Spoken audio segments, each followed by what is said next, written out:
Hello, everybody. I'm speaking today with Dr. James Orr and Dr. Arif Ahmed, both professors at Cambridge University.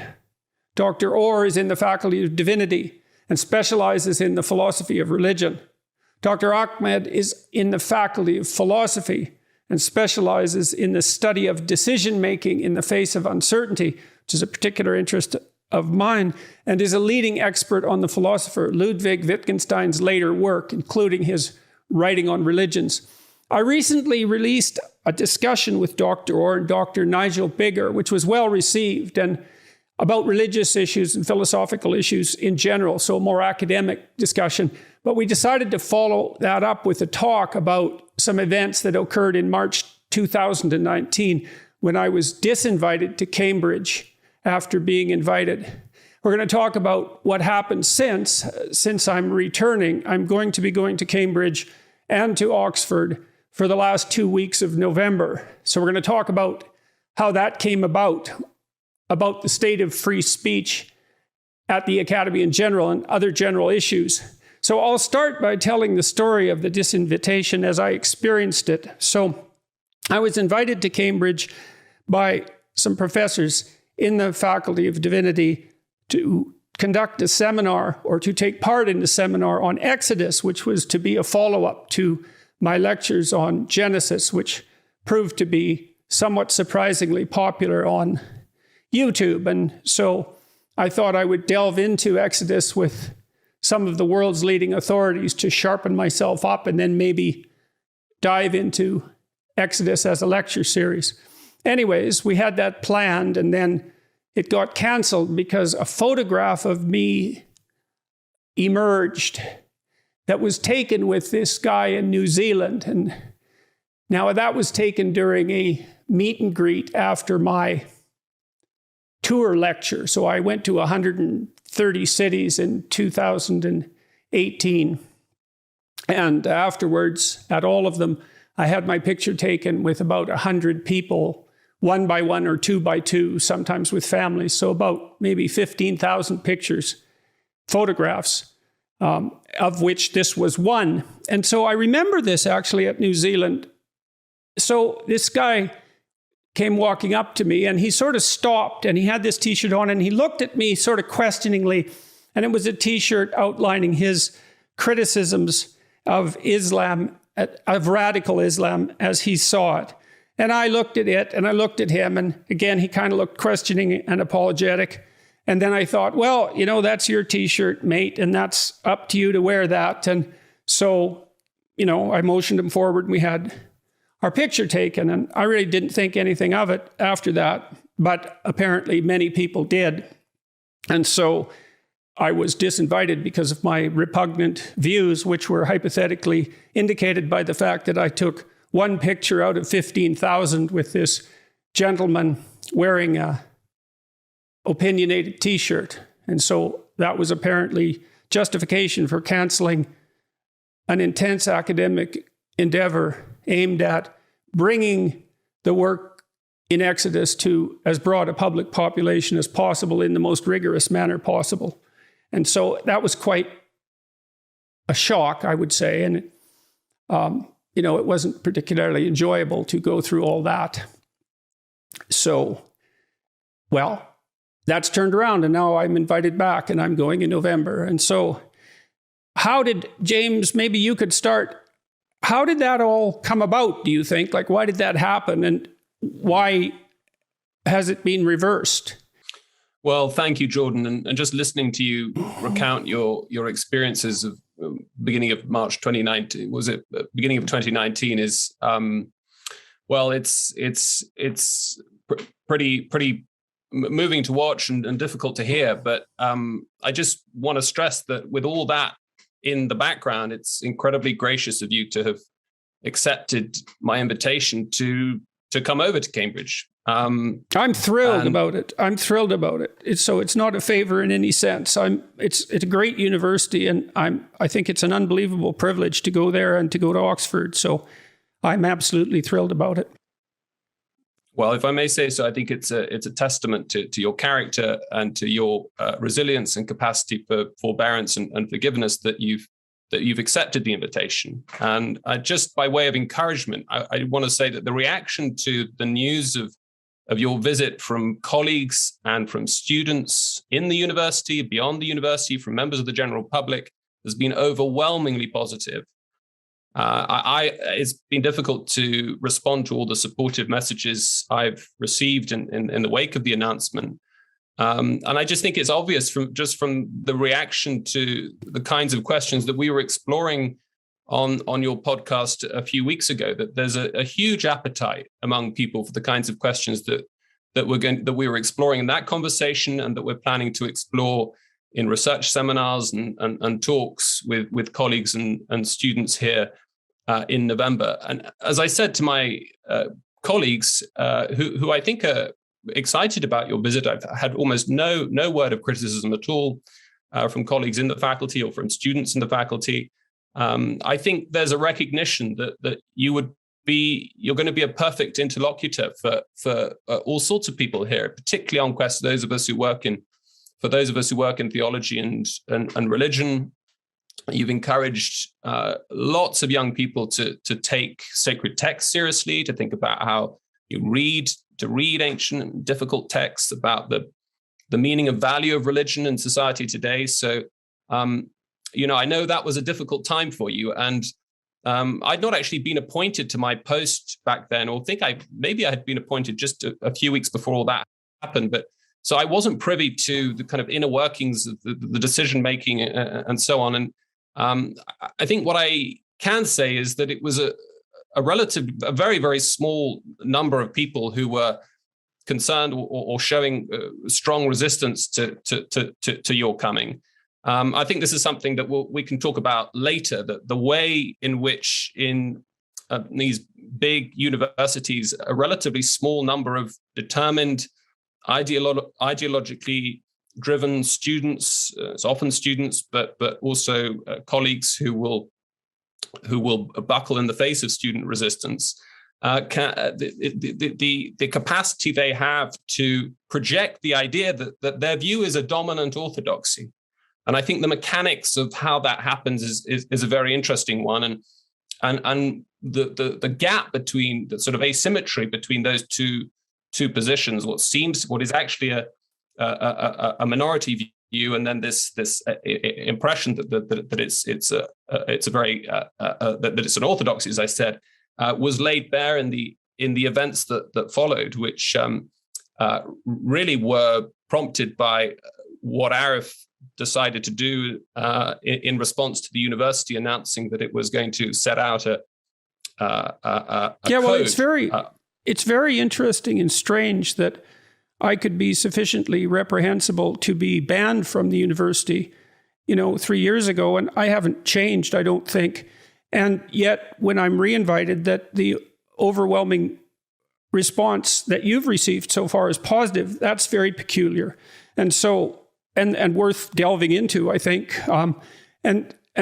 And Dr. Ahmed, you played a role in, now, as I understand it, the policies of the university with regards to inviting speakers have actually been changed. And the mechanics of that are worth delving into too. Just so maybe you could tell us the story about how that happened and why and how you got involved. Yeah, thank you. Before I start on that, Jordan, I just want to say that we're, first of all, we're really positive and looking forward to your visit. And like James, I've had a lot of positive comments about it, but also that we as a university should be very grateful to James Orr, because he was the one who had the vision and the initiative to re-extend the invitation, and it's great that he's done that. Now, in terms of what happened, as you say, there was this, what I regard as an outrageous disinvitation of you in the spring of 2019. So as you know, what happened was you were invited, you accepted the invitation, and you were then disinvited, and as I recall, not even told that you'd been disinvited. You found out. Yeah, that was one of the funny things. Yeah, you found out on Twitter. They didn't even have it was not only discourteous, but worse than discourteous. It was cowardly, I thought. Well, if you had to make a case for the people who disinvited me, like, what is it? What do you think it was that they were trying to stop exactly? I mean, it's worth investigating the motives and the belief, as well as then we can talk about, to some degree, the fact that it seems to be a minority view. Well, my feeling is that it's related to the things that James was saying, that the university authorities, or those who are responsible for this decision, have been frightened by a group of highly committed ideologues who gave the impression that this was a general university view, that there was outrage about your position. In fact, I don't think that's true. And in any case, being photographed next to someone doesn't imply anything about your position at all. And that was one of the most outrageous things, was the statement by the university at the time, which they called, as I recall, endorsement by association, as though simply standing next to someone who's wearing clothes that expresses views implies that you have those views yourself. So that argument was so bad, it must have been a pretext. And I think it was a pretext. It was a pretext for a kind of fear of a mob. So what do you think they were afraid of? So let's say it wasn't the fact that I had my picture taken with this character who was wearing this T-shirt. It was something else that they didn't want me to do, I suppose, or be. What do you think that was exactly? Do you have any sense of that? Yeah, I mean, I think ultimately they probably feared protests. They feared reputational damage.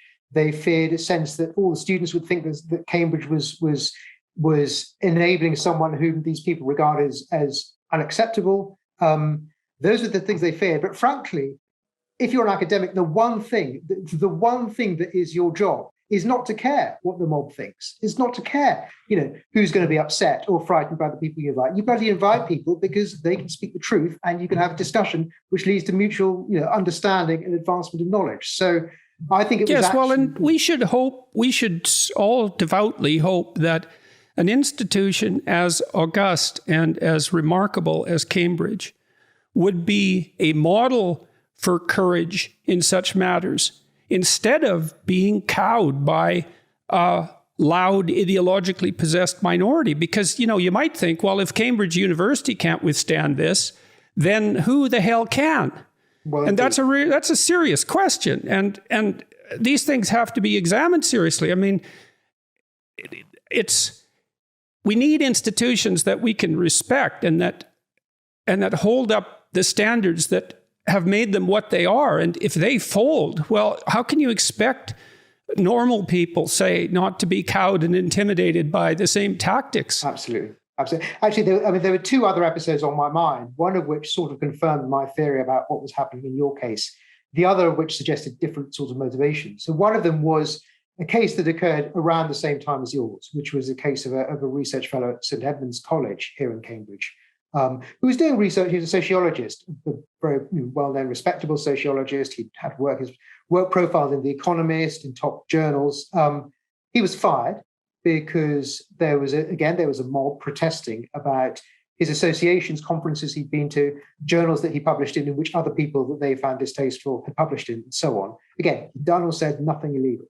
That was one case, which again, I think illustrates the sorts of pressures that I think were being brought to bear. And what were the topics for that? The topics of race and intelligence. Yes.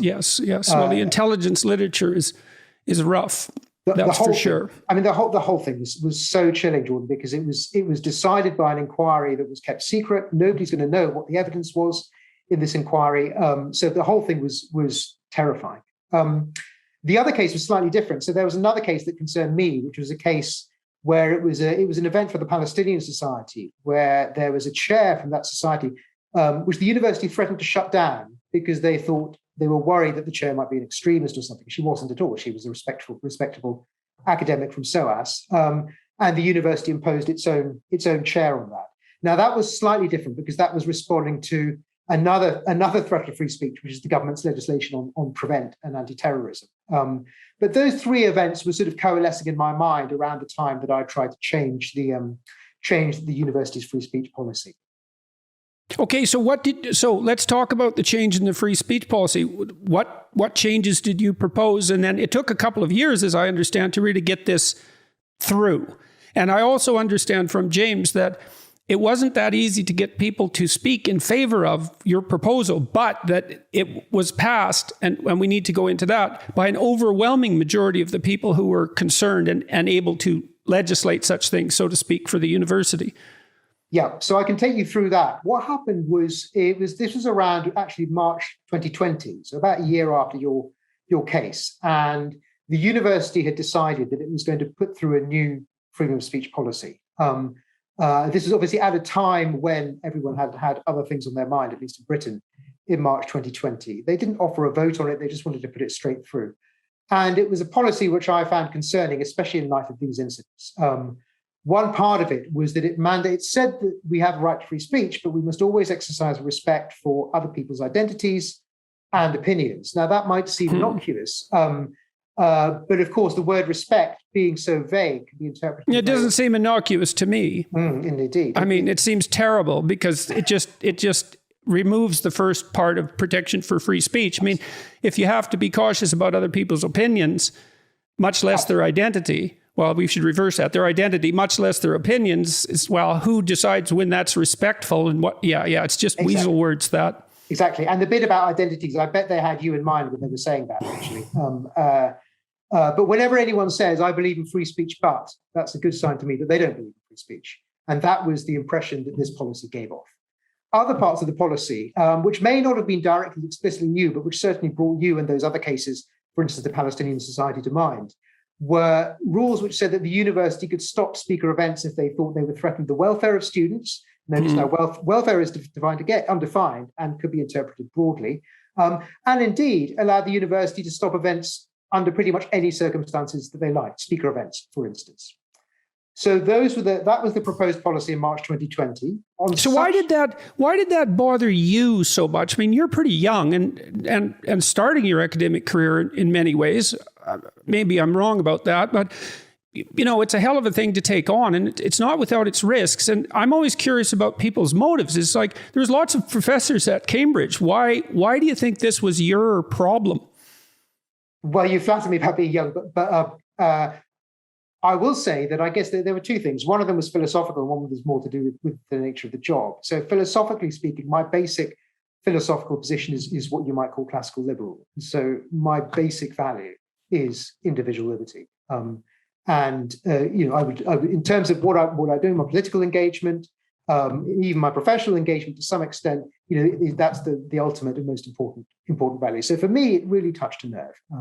It touched something that was the core of my identity, if you want to use that appalling word. The other aspect, which I said was professional, was simply to do something I alluded to earlier, which was, what is this job for? It's part of your duty as an academic, I would have thought. Academics are normally cautious, as they should be, but the one thing that they shouldn't be cautious about is defending the ultimate purpose of the academy, and that cannot be pursued without free speech and without the ability to question freely beliefs that are held by the majority, also beliefs that are held by minorities, and without worrying about who you're going to offend, who's going to be hurt by your words, especially in a subject like philosophy, and I dare say in a subject like yours, and certainly in a subject like James's. You can't have free discussion if every time you talk about something, you're frightened that you're going to offend the other person and then they might report you and you might get in trouble. I can't do my job. I don't expect James can. I don't expect you can if discussion is curtailed in that way. So no scientists can, because that freedom of inquiry and the freedom to upset traditional truths, let's say, well, in a really fundamental sense, that's what science is all about. And as let's say, a creative scientist, you're always working against what's established, because otherwise what you discovered wouldn't be new. And you're always going to be facing people who are upset for one reason or another by your hypotheses and your research. So it's not a side issue here. It's crucial to the academy as such.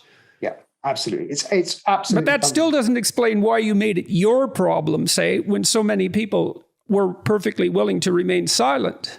Well, one thing I would say was that I was slightly surprised when I wrote. So after the university's policy came out, there was a discussion. What's called a discussion in Cambridge University really means that you write a paper and it's published in the university magazine.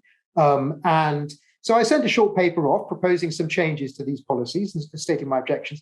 And I had expected, this being Cambridge University, that many other people would do the same. Because I didn't think I was alone in being concerned about this. Nobody else did. So that was the first point at which I realized. So there was no real bravery on my part, because I had expected at that point that a lot of other people would be jumping in.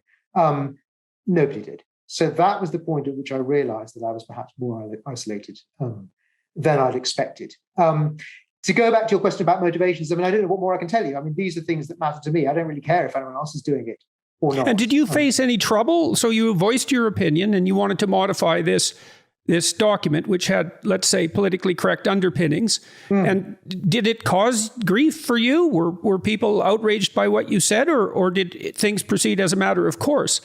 Well, it was interesting. So some people wrote to me. In fact, quite a few people wrote to me at the time saying that they agreed with my concerns, which sort of made it even more surprising that nobody had actually said so in public. Some people wrote to me saying they agreed with my concerns but weren't willing to say anything in public. James was, as always, was brilliantly helpful. James has always been really supportive, and James has been publicly supportive throughout this process. But it's because there have been a few courageous people like James and a few others, in Cambridge at that stage, that was definitely a big help. So there was some support. I also had people warning me. So I had people saying, you might get some kind of disciplinary procedure, you might get some kind of investigation. I didn't expect anything at that stage, and indeed nothing happened to me at that stage. And I'm pleased to say there've been no investigations or anything of me since. So that's really interesting in two ways, isn't it? Because it shows you how loath people are to do this because they're afraid. And we shouldn't make light of that, because this is actually no fun. If you do something like this and it explodes in your face, like it probably took me a long time to recover from the disinvitation, especially the way it was handled. And my health and my wife's health were extremely compromised at the time. And so it came at a particularly bad time. We had just received news that she probably had terminal cancer. And so this came on top of that. Now, luckily that she survived, thank God. But, it was a harrowing time. And so I see why people can be cowed like this, because you don't know when this is going to explode and when it's going to tangle you up so deeply that, well, your job's gone. That's what happened to the Weinsteins, for example, at Evergreen. And I mean, that did them a tremendous amount of damage. They're unbelievably resourceful, and they got back on their feet. And they were a husband and wife team, so they had each other, and that was good. But not everybody can do that, and you can get seriously taken out if something like this goes wrong. So, but then that ties into this issue we discussed a bit earlier, which is how a small minority of, people whose wrath knows no bounds in some sense can be so dominant. Yeah. So it was in some ways a calculated risk, and I mean I can't imagine how difficult that must have been for you, Jordan. It must have been horrific. One thing I saw happening in Cambridge, not quite then, but a little bit later, was the treatment that was meted out to not an academic, but to a member of the university staff. So we have college porters in Cambridge, and these are people who work at the colleges. Often they're sort of retired policemen or military or something. Really helpful. They do all kinds of jobs around the college. Students rely on them. The academics rely on them. The ones in my college are brilliant. There was one at a college in Cambridge who was also a Labour councillor, who resigned on political grounds, which was to do with his view about trans issues. So he thought it was there was a motion about trans issues that he thought threatened women's safety, and so he resigned on a point of principle. And that's his political activity. That's his right. I could understand his grounds for doing that. The students at his college, so these are typically much more privileged people than him. Students at his college formed a mob to try to get this man sacked. And this was they're much more privileged people.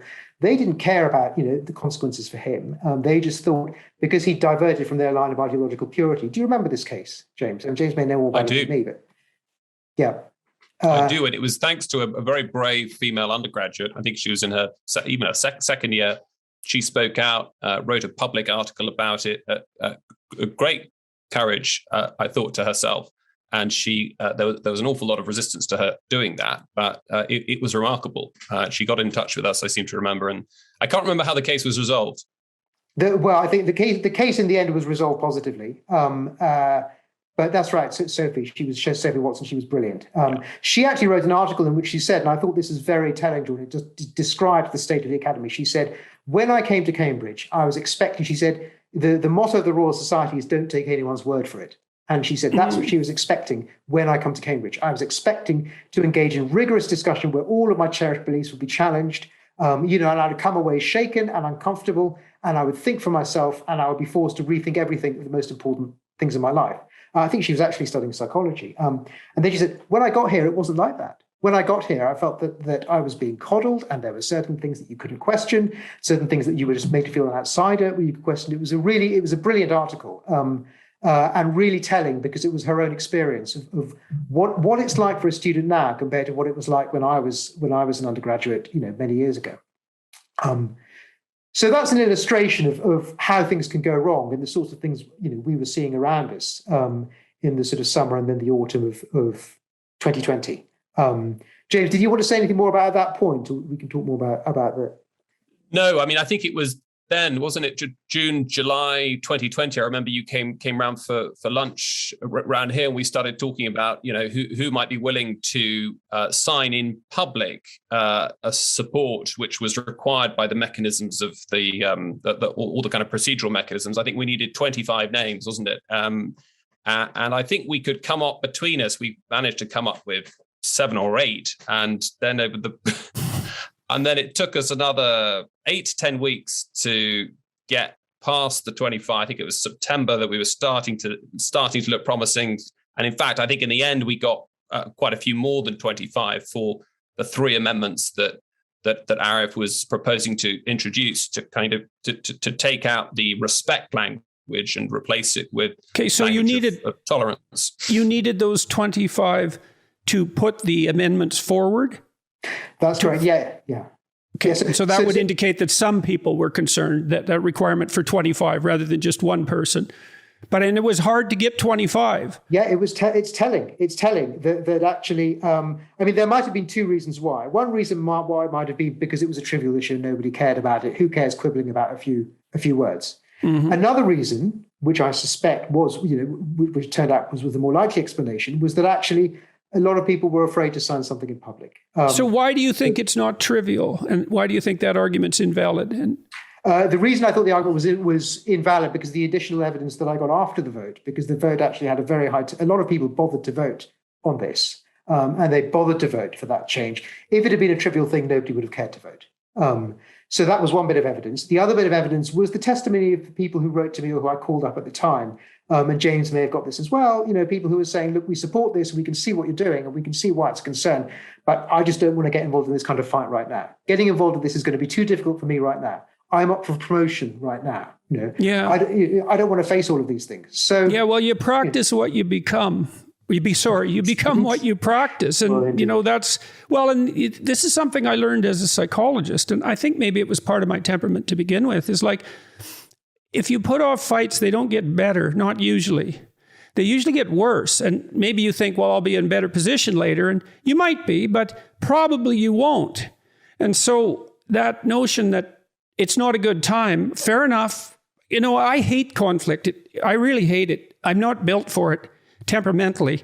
But I've learned through painful experience, I would say, and not least as a clinician, that when you see the elephant's trunk under the rug, you can infer the rest of the elephant. And it's going to get bigger as you feed it with your stupidity and your withdrawal, and you let whatever it's feeding on continue.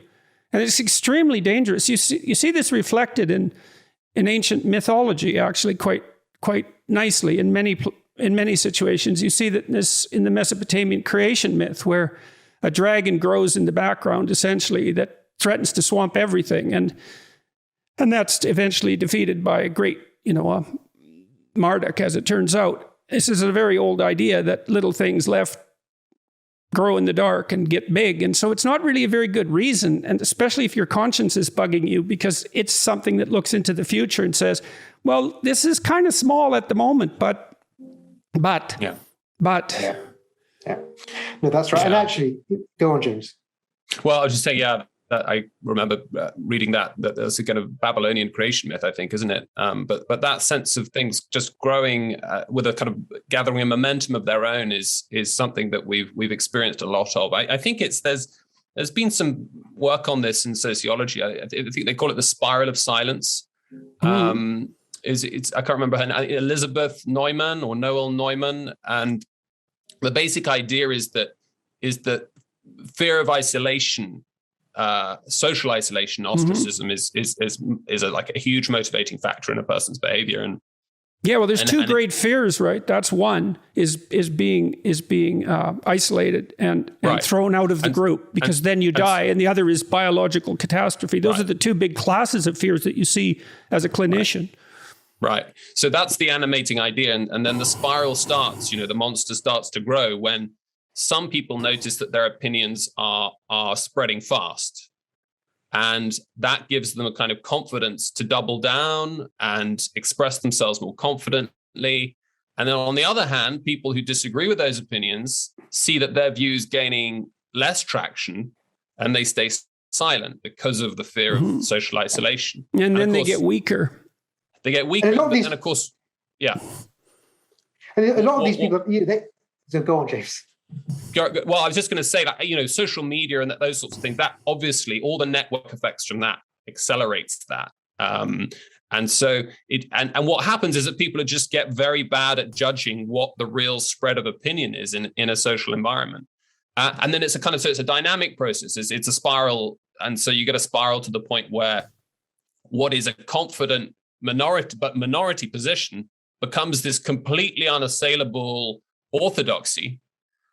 And I think that's one reason why, in the case of what was started to happen in Cambridge in the summer of 2020 and leading up to the vote in December, is that what we saw was that although there was deep reluctance among colleagues who struggled to get more than 25 votes to sign in public Arif's amendments, when it came to the vote, which crucially operated via a secret ballot, so you were allowed to measure opinion by people voting from within the closet, as it were.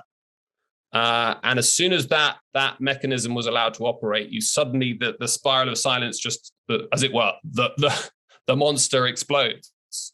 Right. So that's really interesting procedurally as well, because these sorts of positive feedback loop phenomena, and you see those in clinical therapy too. So, for example, when people start to get depressed, then they withdraw and they stop socializing, say, and they stop engaging in the activities that bring them meaning and joy. And so that makes their depression worse. And then they're more likely to withdraw again. And, it's probably an example of something like the Pareto principle operating again, right? That things can spiral up very, very rapidly and dominate, and they can spiral down it's nonlinear on both ends. Yeah. And there's some truth to that kind of process that underlies all sorts of phenomena. So that secret ballot issue, that's really relevant for bringing something like this to a halt. Yeah. I think, yeah. Go ahead, Arif. Okay. No, I was going to say one part of that isolation process also, I think, is certain kinds of social interactions or professional interactions. And what I mean is the experience of being in meetings, for instance, departmental meetings or college meetings, where probably a lot of people, there'll be some mad or insane proposal, I don't know, to say we're going to remove all pronouns from our policy, or we're going to have this change to the syllabus or whatever. And everybody, or maybe most people in the room, were thinking this is nonsense, but I'm not going to say it's nonsense. And they left the meeting thinking they were the only person who thought it was nonsense. Because nobody spoke out, and the thing was not decided by a secret ballot. If it had been decided by a secret ballot, as was the case, as James says, in December, suddenly you had thousands of people realizing that they weren't alone. It's also possible that the objections, so imagine those objections manifest themselves in people's imagination, but they're not hooked so tightly to a whole ideological network as the proposal is. And so in some sense, people don't have the right words at hand immediately. The pronoun thing is a good indication because, justify your use of he and she. It's like, I don't know how to do that exactly. That's what everyone does. We've done that forever. And that's my justification. It's like, it's pretty weak compared to that whole ideology that's coming at you. And those people who are so committed, they're often pretty verbal. They're pretty well able to articulate that ideology and quite forcefully. And they're emotionally committed to it. And so that's also a structural problem. Yeah. And they have devices. So, for instance, if you think about the way I found the way these people use terms like not only welfare, but also harm, the idea that words do harm to people, which has a lot of currency now in Britain and is chilling, is based on an absurdly inflated conception of harm. But when you're in the middle of a discussion, it's also related to another cognitive problem, which is one of the things I often did as a therapist when someone told me they were afraid of doing something, is I said, that's because you're not afraid enough of not doing it. because the doing produces this harm, let's say, and you can be afraid of that. But the not doing is sort of invisible. And that has something to do with decision making in uncertainty, by the way. And so I used to get people to flesh out what would happen if they didn't do the thing they were afraid of. And then they thought, oh, I see, there's real risk both ways. And now I get to pick my risk. And this harm issue is the same thing, because you could say, well, sometimes words do harm. There's no doubt about that. And maybe it's unfair to conflate that with something like physical violence, although you could have a discussion about that. But the question that isn't being asked then is, well, what harm does your attempt to shut down what words you regard as harmful, what's that likely to produce for harm? Well, none. It's like, oh, really? So you haven't thought that part of it through at all. And you're going to be the arbiter of what's harmful and what's not. And there's no danger in that either, is there? So that's a good way to deal with that sort of thing. I agree. And of course, another thing that a lot of the time people don't see is they think, we can impose on people's speech, we can tell them how to behave various ways, but they don't think that that's an instrument that could be abused in all sorts of ways. So if you mandate speech on one thing one day, it's going to be mandated on other things the next day. And in general, I think with any form of coercive principle, you need to think what's going to happen in the hands of somebody wicked and tyrannical. That's how we should think about these things, not only in university, but in politics more generally. Typical right-wing claptrap. Well, that's kind of an interesting thing, right? Because one thing that conservative thinking does always is say, yeah, but. It's like, well, you're putting this forward for the good, and fair enough, and it's based on compassion, and that's actually a virtue, although it is by no means the only virtue, and sometimes it's a vice. But why are you so sure that this will only do the thing you think it will do and nothing else, and that you're wise enough to make that change, right, in something that's sort of working already? So... Part of the problem might be that I think it's a sort of a glitch within liberalism. When you think back to Mill's idea, the famous no harm principle, which for many, many years operated as a very, very good basic rule for governing social interaction. But you can understand the temptation of trying to fold under the notion of harm or violence. I think it's the Australian psychologist Nick Haslam calls this concept creep. And you can see that the sort of the power that comes from leveraging these concepts, particularly when an institution is caught in the headlights of a Twitter mob or whatever it might be, that there's sort of threat to the harm, there's harm or threats of harm or violence to the person, which are, in the end, I think I take your point, Jordan. There may well be certain situations in which use of speech can be thought of as inflicting harm, but that is something that society and the legislature in that society needs to deliberate upon and decide. And we all accept that freedom of speech is not an unqualified right, and indeed academic freedom has proper parameters imposed as well.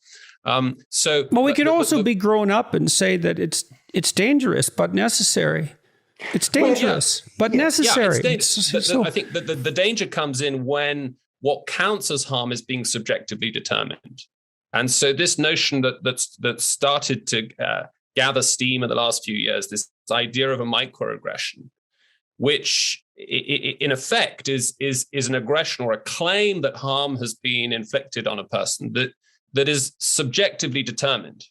That is to say, it's in principle not an offense that could be explored in any kind of forensic context by a jury or a judge. That is to say, the only evidence that of the harm that could possibly count is the subject saying, "You've hurt me."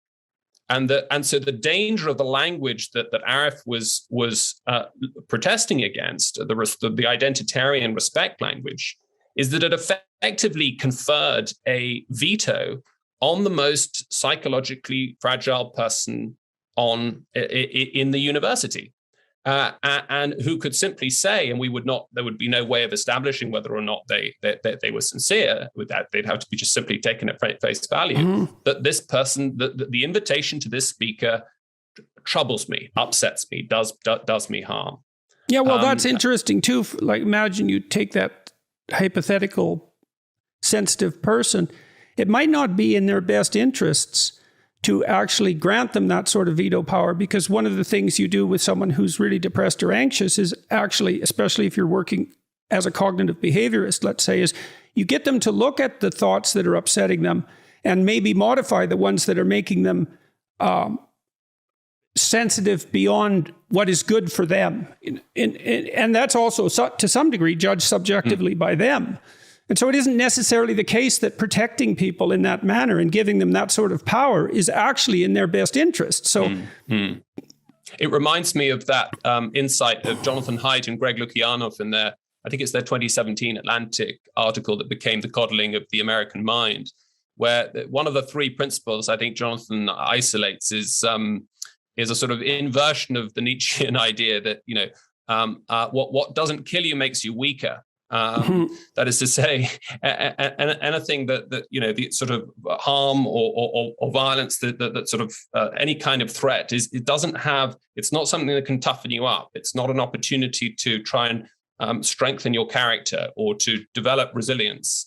And I know that I think this is something you've touched on. Well, that's also a huge part of what universities are doing for their students, if you think about it psychologically. So we could talk about people who are hypersensitive to anxiety and depression. Let's say they're higher in neuroticism. Well, one of the things you want to do when you get educated is arm yourself with defenses, and I mean practical defenses, both ideational, so the way you think and the way you act, against that kind of onslaught. And education can really do that, right? Because you're quicker on your feet and you know more. And also, if you're trying to reduce someone's anxiety and depression and they're temperamentally tilted that way, what you actually do is gradually expose them to the things that they're afraid of. You don't protect them more and more and more, because that actually makes that positive spiral descent into depression and anxiety worse. So the idea that you should remove everything that might threaten someone's identity and you should make that a university-wide policy is actually exactly the opposite of what you should do, speaking clinically, if you're trying to help people become more resilient. This is a serious issue. Well, obviously, this is all serious. But the fact is, universities in the UK are to some extent going in the opposite direction. So they do have, as James points out, this category of what are called microaggressions. And these are things which can even be a matter for disciplinary action if you're reported for it. Where you say something at NYU, there's posters all over the place, like in the bathrooms, for example, encouraging people to report such things to the appropriate, well-paid bureaucratic authorities. Well, Cambridge tried to introduce a system where you could report these things anonymously, so not confidentially, anonymously. Nobody knows who made the report. So it's like East Germany. The report comes in, and then somebody could, in principle, be disciplined for it. No one would ever misuse that. No, you couldn't imagine that. So as you say, if making fun of someone's religion, for instance, is something I can't do, that's a kind of challenge which might upset them. And as you say, part of the point of words is to some extent that they do some harm. They're meant to be upsetting. They're meant to shake your views about things. If the conversations you have at university, never upset you, never make you feel a little bit less confident, never make you perhaps even make you cry sometimes, university isn't doing its job. Yeah. I couldn't agree more. And in fact, the anonymous reporting tool mechanism that is accompanied with these long shopping lists of microaggressions, effectively, where, as you say, it's happening at NYU, Jordan, that students and staff are encouraged effectively to police each other and to censor each other. It was a very disturbing development. I mean, thankfully, it's appalling. It was stopped. It's absolutely in Cambridge, appalling. and this is part of the story of good positive developments in Cambridge is that when the university rolled out this, I think it was called Change the Culture campaign back in May, that it spent a couple of years working on, the backlash, I think, was intense enough among senior colleagues for Stephen Toote, the Vice Chancellor, to in the end take it down and admit that it had been put up in error. And as far as he said, as I recall, he wasn't aware that it had gone up, but he wasn't aware of the microaggressions component. But this is a problem throughout the UK. I mean, it turned out that the company is a sort of tech startup called Culture Shift, which rolled it out in Cambridge. But I think there are 50 or 60 other universities in the UK that have a system of this kind. Yep. There's no such thing as a joke that isn't a microaggression. right? Jokes aren't funny unless they're microaggressions, especially witty jokes. And so, that's why I'm so concerned when I see comedians getting stopped, because they're bellwethers for this sort of thing. And if you can't take a joke, I was talking with my wife and some friends about the way working class men sort of test each other out. And a huge part of that is this throwing back and forth of microaggressions. Sometimes they're not so micro, right? It's like, let's see if I can get under your skin. Can you take a joke? Can you lower your ego, Or do you get too upset? Are you too narcissistic? Are you too arrogant? Can we rely on you in a crunch or even a little crunch? Like, can you cooperate? Can you subordinate your needs to the group now and then? Or are you a narcissist? All that's played out with aggressive humor. And putting a clamp on that is a catastrophe. Plus, it's not funny anymore. We need some humor. I think there are different subcultures where you get different kind of equilibria here. So there are some cultures, like, as you say, in barracks, for instance, also in Roman times. Hume describes, as Hume says, Roman people were very rude to each other from what we know of their conversations, compared to even high and low ranking people. They were not afraid to be rude to each other and make fun of each other, compared to how we are in our society now. Other ones, military environments, I think, are like that. Some environments I was in when I was a child, these are equilibria that societies can end up in. And there are other equilibria which are much more coddling and much more timid. And it seems the fear is, as you say, we're going to end up in one of those where and those are authoritarian. One of the things I learned as studying psychoanalytic thought mostly was the notion of compassion as devouring. And excessive compassion is a vice, and it becomes totalitarian. And no one that I know of yet has had a serious conversation about female totalitarianism. And that's a conversation long overdue, because females are now part and parcel of the general political culture in a way they haven't been in many societies for a very long time. And so this totalitarianism of compassion is no joke. It was Freud's primary concern. That's the Oedipal mother, fundamentally. The expression I've heard used in a lot of places for this is what people call soft totalitarianism. So it's cuddly totalitarianism. It's not the jackboot or the prison. It's the smiley emoji and the not hurting people's feelings. But the result is the same when it comes to free speech and argument and the truth, and just having rational discourse, because so much of it is suppressed. So that's what we're fearing. But as James says, there are reasons for hope when you compare. So as James was talking about the microaggressions episode in Cambridge, the backlash against that, I don't know what you think, James. My impression was the backlash against that was much more quick and public than it was against the free speech policy a year and a bit before. So that right. So you might open the door. The culture, to some extent, seems to be improving a bit. People seem a bit more confident to speak out. James, I don't know if that's your impression. Yeah, I think you're right. I think on the one hand, it was distressing after the scale of the vote and the clarity with which the views of the majority of staff, or the majority of those voted, and I can't remember what the margins were. It was about 85% voted for the tolerance language over the respect language. It was depressing that barely 6 months later this campaign has rolled out that just seemed to be antithetical in every conceivable respect to what that to the views that were expressed at the ballot box in December. But as Arif said, the sort of the grassroots resistance to it was much faster. It's true, I think, that, and this might have been to some extent true of the vote itself, that one big difference from 2 or 3 years ago with the rescission of your invitation, Jordan, is the extramural support that we've had outside the universities. So the public awareness, public attention, and public concern, taxpayer concern, has been much more focused on the problem of the crisis of the perceived crisis of the university. And so there was quite a lot of press coverage. I remember around about end of May, beginning of June, when this was happening, and I think that must have put a lot of pressure on and brought about immediate and dramatic institutional response that I don't know what Arif thinks, but I think would have been very, very hard to achieve just internally by writing letters and complaining using sort of ordinary procedures. So I think that would have that played a big role. And I think people are starting to understand to some degree that these obscure goings on in universities move downstream with incredible rapidity.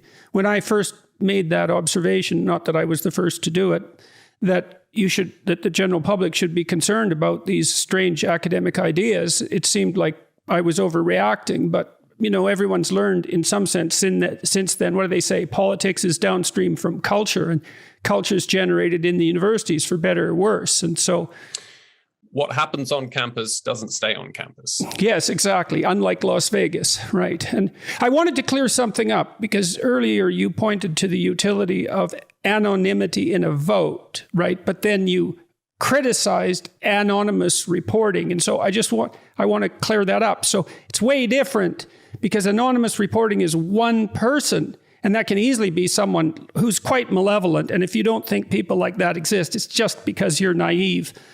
They can use that as an unbelievably powerful weapon to take down in a very painful way anyone they want. Whereas if it's a vote, and we should talk about the vote, because my understanding is that thousands of people voted on this policy. So who were those thousands of people and how did that come about?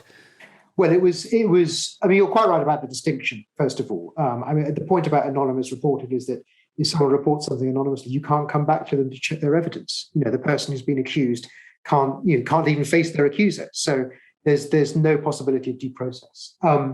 With the anonymous voting, so the turnout was about 1,500 people, so it's about 30%, which doesn't seem that high, but actually it was very high by historical standards. So I've been looking back over the last 3 or 4 decades and votes, and I couldn't find one where there was such a high turnout and such a decisive margin, actually. So it was a big result, especially given that it was taking place during the lockdown, I believe, or taking place at the height of the pandemic. So the people who were voting, they were all academics. Cambridge is unusual in British academia and maybe unusual in Western academia more generally, in that it and Oxford are both self-governing. And what that means is that it's the supreme body that decides what it does is the sort of main body of senior academics. So all lecturers, professors, and so on. And there's about 7,000 of those. That's called Regent House, and that has supreme authority. Now, there is an executive body called the Council, which handles most day-to-day business, and the Council often makes proposals on which there is no vote, unless it doesn't propose a vote. And one of the telling things was that the Council put forward this proposal, which was on a matter of fundamental value. I can't think of anything of more importance to a university than its view on freedom of speech. It put forward this change. It did not offer a vote. When I made my objections, it did not offer a vote. When I made my objections, it didn't negotiate. It didn't say, well, I can see the point of this. Maybe we should have a wider consultation. No attempt at consultation, no attempt at a vote. It just tried to push it through. So the difficulty was in getting a vote in the first place. Once we got a vote, as it turned out, things worked well. But the difficulty was in getting the vote, and the vote was conducted by senior academics. So people like me, James, you, if you had been in Cambridge. I can't imagine that Toronto is run like that. I don't know if any American universities or North American universities are run like that, but Cambridge and Oxford are lucky in that they have that system of governance. I received quite a few messages after the vote, and I think probably Arif did too, from colleagues around the country and actually around the world who sort of expressing a kind of envy that they didn't have that sort of quasi-parliamentary mechanism, which, it's a clunky tool. It took Arif and those supporting him a very long time to kind of get it all going and to challenge the university's decisions, but it did work. It gives the faculty final say and not the bureau and not the administration, and that's really something. Yeah, it's important. I mean, it's not quite as simple as that because there are some administrators who can vote as well, but and they kind of tend to vote the same way, I would imagine. But it does give us the say. And I want to say again, none of it would have been possible without James as well. He played a massive role in getting the support, in giving it public support and helping with the publicity and so on.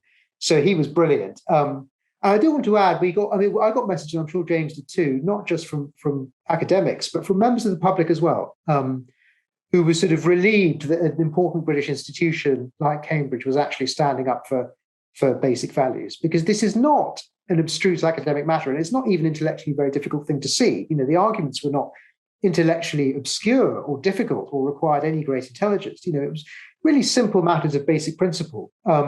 So I think it would have been a disaster, I think, if Cambridge had not supported this. I wanted to point out something else to clarify something that you just said when we were talking about anonymous reporting and differentiating that from anonymous voting. You said, well, this anonymous reporting circumvents due process. And you didn't say that very loud, and we just went on. It's like, no, we're going to say that again. This anonymous reporting circumvents due process. It's like, what the hell's up with you guys? You're doing an end run around due process. Who the hell do you think you are? Exactly. Due process. It's like, God, how long has English common law been working out due process? Yeah. It is a basic principle of English common law, and it's a basic principle of natural justice that you know the identity of your accuser, and you know the grounds on which he's making the accusation.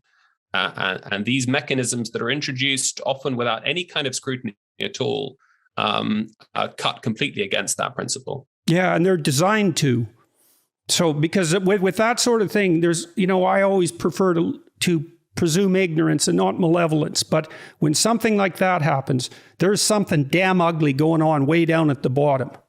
So what's worrying is that it's across the university. As James was saying, it isn't just in Cambridge where we managed to stop it.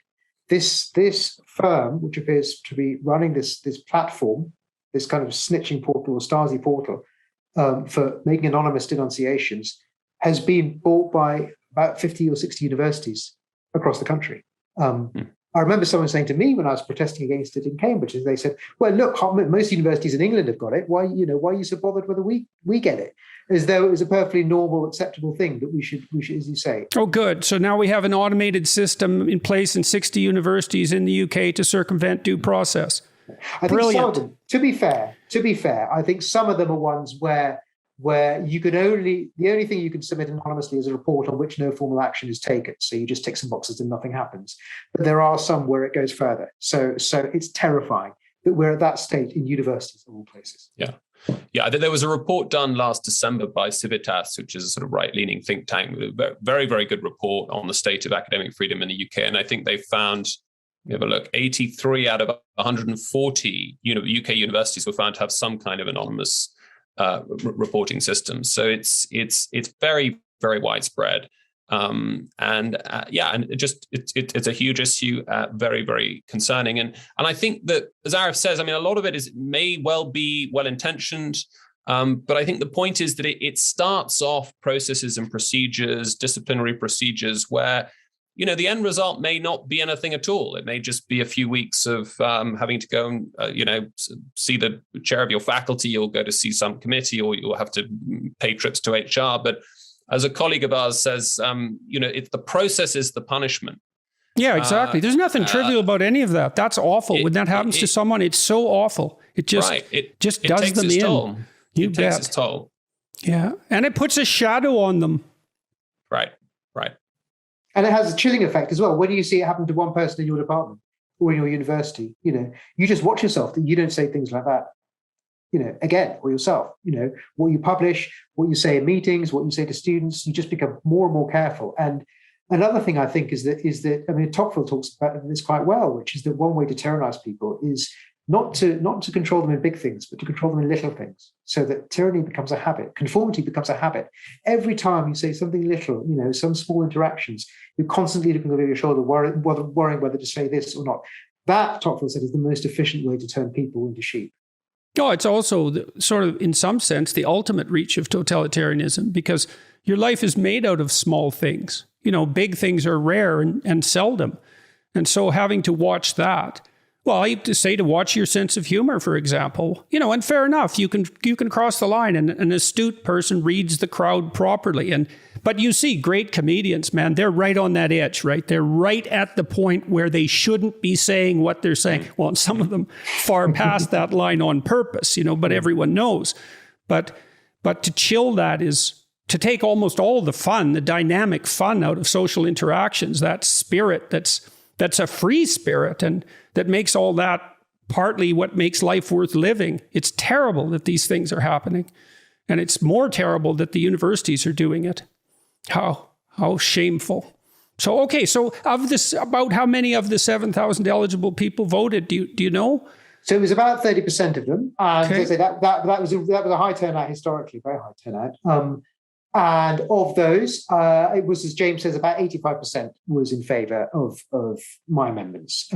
It varied depending on the amendments. So one of the amendments was the one which is most popular, was in favour of replacing the language of respect with a much more neutral and I think liberal language of tolerance. The other amendments were essentially saying that the university couldn't stop speaker events unless they were illegal. And that's a good rule. Yeah. And then another amendment was incorporating some of the language of the Chicago Principles, which I think is a good example, a good sort of standard, to replace this language which was saying the university could stop things whenever it wanted, and it would pay attention to the welfare of students and the public when people were giving talks.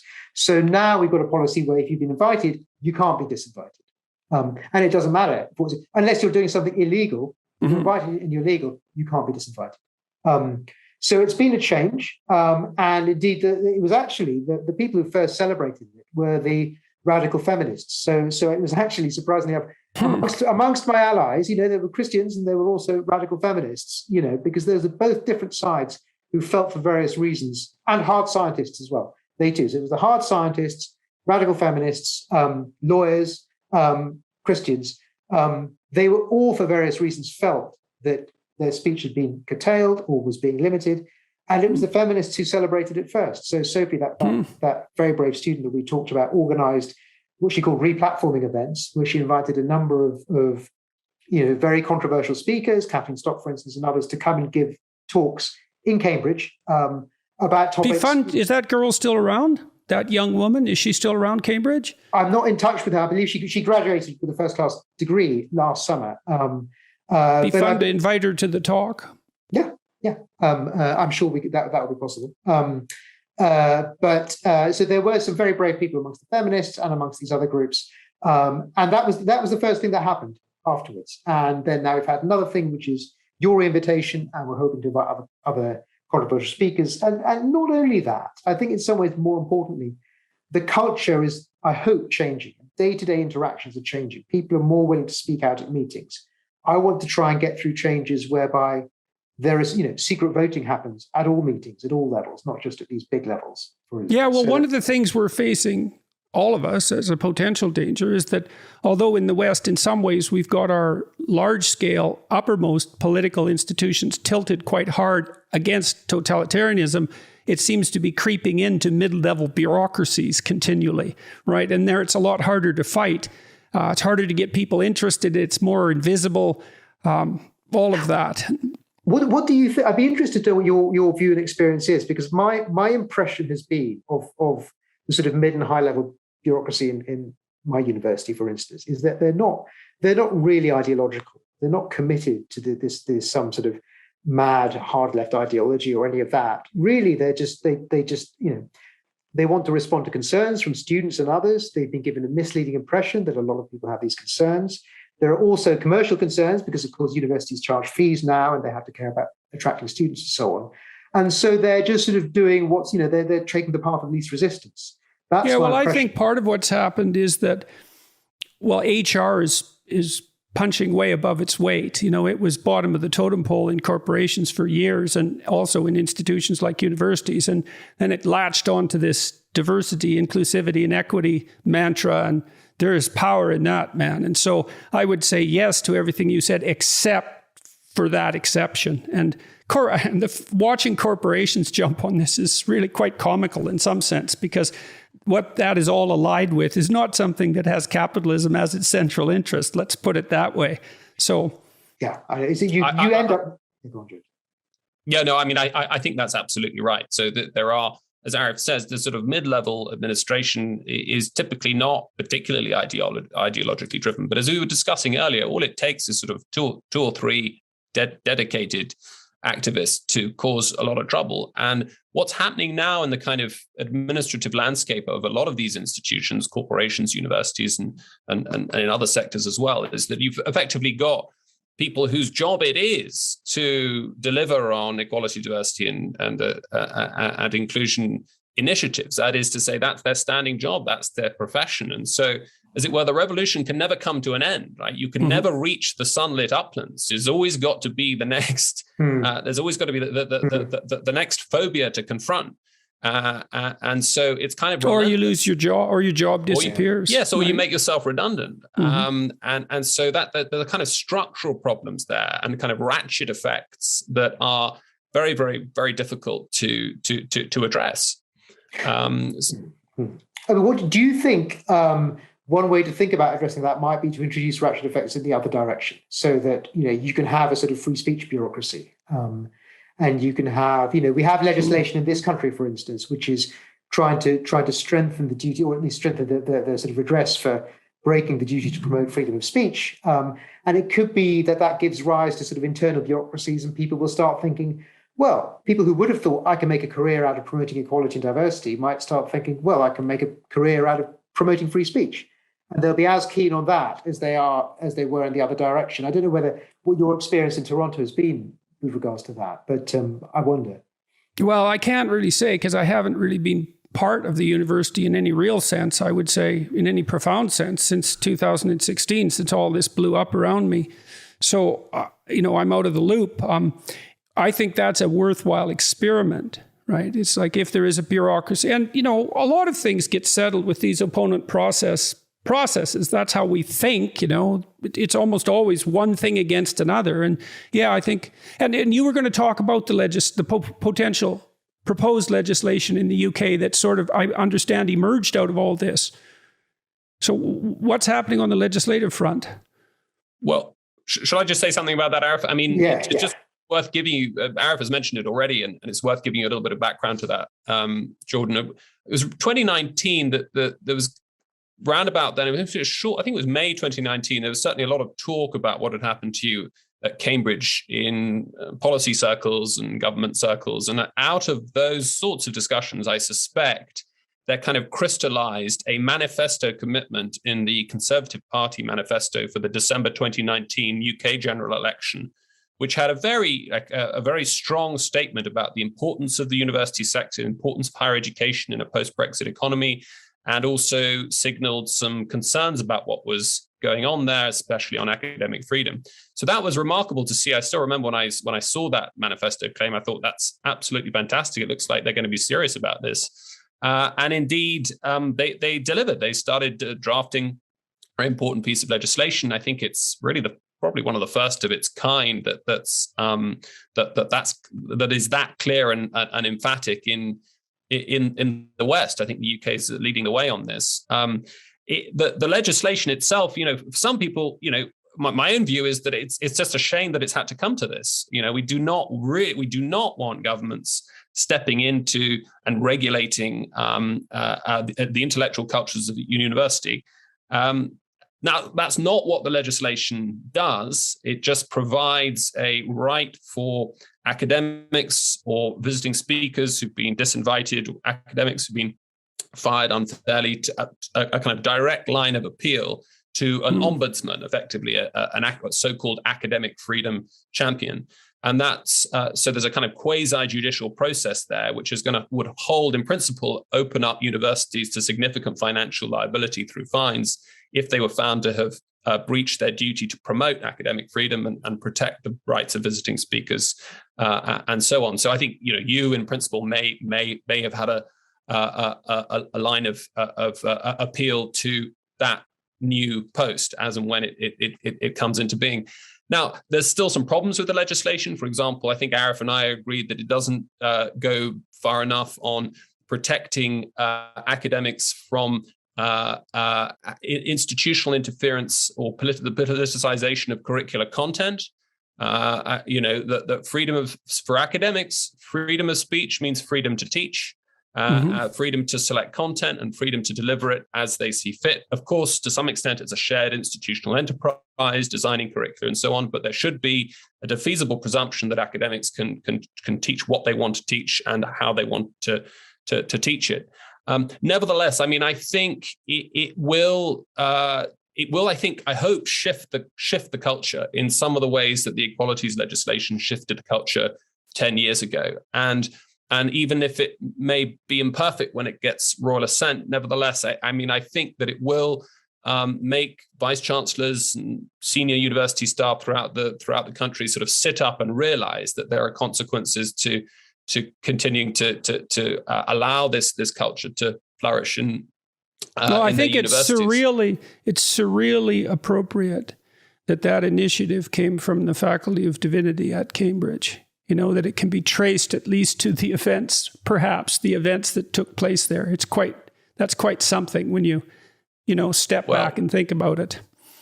Well, I mean, in its defense, I had a conversation with Roger Scruton round about that time, who expressed his deep disappointment at the treatment meted out to you. And he said something quite interesting. He said when he was in Eastern Europe in the 1980s, setting up underground universities in Warsaw Pact countries, particularly Poland, Hungary, and the Czech Republic, by some kind of strange quirk, although the University of Cambridge wouldn't confer degrees or credentials, it was considered politically too difficult. I think the divinity faculty did have some kind of degree conferring power. It was able to accredit or recognize a diploma in theology, and that's exactly how Roger got his students their diplomas, as it were, from the Faculty of Divinity at the university. So it was, I think, from his point of view, it was especially heartbreaking that things developed as they did in early 2019. But just to reiterate, I've had no criticisms or from colleagues within the faculty. I think there's great excitement that you're coming over, and great gratitude to you that you've shown the kind of graciousness and forbearance to as it were, let bygones be bygones, and go ahead with the visit that had been planned back then, which I think you probably wouldn't have been able to do anyway, given all the horrible things that started to happen to you, and Tammy health-wise in 2019. Yeah, well, like I said, I'm absolutely thrilled to be able to do this. Well, because I seem to be able to do it, and that's something, but also that I have the opportunity again. I think you'd have to be a pretentious fool not to take an opportunity like that and be grateful for it. And there's mistakes made, and that's that. But who knows, if the upshot of this all is that the protection for freedom of inquiry and speech in the UK is strengthened, and maybe that's a model for the West. It's like, well, that's a pretty small price to pay, even though it was, it was unpleasant. So now, c'est la vie, Well, I think I joked to you the other day, Jordan, in an email. I think that Arif is not going to agree with this, but providence bears strange fruits. And those of us with a kind of theological lens on things may see something there. But no, you're right. I think that there's hope on the horizon. There's reason to be much more cheerful than there were sort of 2 or 3 years ago. There are still challenges ahead that I know Arif and I are concerned about. We're especially worried that, for example, our colleague Kathleen Stock last week has been treated just appallingly by a group of activists for her views that there should be, as it were, female-only spaces. There have been posters have gone up calling for her dismissal. She's had the police round. She's had to put CCTV up in her around her home. So, that it's still a significant problem. And then there are other more kind of structural issues. I think it was St Andrews a couple of weeks ago. Up in Scotland, there was news that there would that incoming undergraduates, incoming students would have to sit what amounted to, I'm not sure of the details here, but from what I could tell, ideological purity tests that come very close, I think, in fact, cross the line in coercing speech. That is to say, you had to answer certain. Well, do you know that at least 70% of researcher applications for professorships in the UC California system now statewide were rejected on the basis of their diversity statement prior to their research CV being reviewed? More than 70%. That's extraordinary. Yes, yeah, extraordinary. I think you want to kill universities. That's a real good way to do it. It's not just California. I think you drew my attention a few weeks ago to the Newton Trust, which is a very big and distinguished grant-making research body. I think now requires almost every application submitted to be accompanied by a statement explaining how the research will have a positive impact on gender equality. So the thought of these poor, I believe similar new, things have happened to at the grant level federally in Canada. Yeah, and that's, it's horrible. It's absolutely unbelievably bad. That. So it looks like we're getting to this problem with graduate students and with undergraduates as well, that you can't even access the benefits of university education, university research, and so on, unless you agree with some sort of ideological line. In the case, as James says, in the case of undergraduates, it's close enough to compelled speech because you have to pass the test, and passing the test means getting enough questions right. I think in some cases it might even mean getting. Well, that's so terrible psychologically. I mean, there's some good psychological experiments. So imagine you do this: you take a group of people and they have an opinion about something, eh? Then you make them write out. You ask them to write out a counter opinion that's quite detailed, and you test their beliefs before they do that, and then a week later. And what you see is a massive shift in the direction of what they've detailed out, partly because they've detailed it out, but also partly to reduce cognitive dissonance, right? Well, I said this, therefore, well, I'm either a liar or I must believe it. So these are not trivial issues. Like, and students say things to me, and I've heard them say, well, I just write what the professor wants me to say. It's like, no, you don't just write that, because writing is thinking. And if you don't think that, practice becomes part of you and those words become part of you. That's just because you don't understand practice or words. And the fact that you have to do that at university, that's like the reverse of education. It's not bad education, it's anti-education. Yeah, it is. It's anti-education. That's a really excellent point, actually. I mean, I remember William James talks about that as well, the way in which the direction goes the other way. It's from the things that you do, sort of feeds into what you think. So that they're real. Yeah, well, that's like a basic principle of behavioral therapy. It's the action. The cognitions, so to speak, are secondary, and not always, but of course they're secondary because, well, the prefrontal cortex grew out of the motor cortex, and action is everything. And so abstraction follows in the pathway of action. Hopefully, we'd be in real trouble if that wasn't the case. So, but yeah, it's appalling. And that universities are doing this, it makes me ashamed to be part of them. It's so, and then I see students or listen to them, they've been educated like this. It's just like, it's this grating noise that they're emitting that just hurts my soul. So, well, more work to be done, right? Well, so this is positive. Everything we've been talking about virtually, movement in a positive direction. And thank you very much for your commitment to, well, I can't thank you, because you did it for all sorts of reasons, but I admire it. It's great. And look what's happened. And so I hope that my visit is worth all the trouble.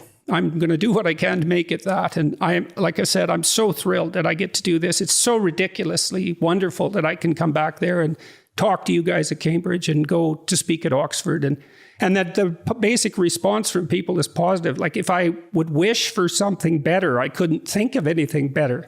So it's been a terrific response, and we're so thrilled that you'll be coming. And I think it'll be really positive. The students here, the staff here, everyone is going to learn so much from the discussions that we'll be having. So that's excellent. God willing and all that. Well, thank you very much, gentlemen. I'm very much looking forward to meeting you. Dr. Ahmed, thank you for talking to me today. James, it was a pleasure as always.